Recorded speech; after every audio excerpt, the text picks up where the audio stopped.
ব'লক আজি মোৰ লগত দুপৰীয়াৰ ভাত সাজ যোগাৰ কৰোঁ।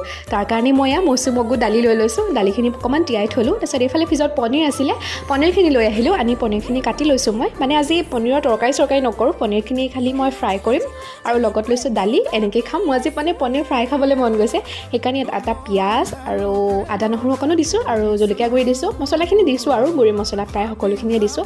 দি গোটেইখিনি এনেকৈ পনীৰখিনি মই ফ্ৰাই কৰি ল'লোঁ। তাৰপিছত এইফালে মোৰ দালি উতলি আছে আৰু এইফালে মোৰ গৰম গৰম ভাতৰ লগত পনীৰ ভুজি আৰু দালি ৰেডি।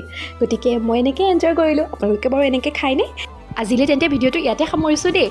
আৰু এটা কথা, আপোনালোকক মই ধন্যবাদ দি শেষেই কৰিব পৰা নাই জানানে। আপোনালোকক মই আকৌ কৈছোঁ বহুত বহুত বহুত ধন্যবাদ, কাৰণ মোক ইমানখিনি মৰম দিছে।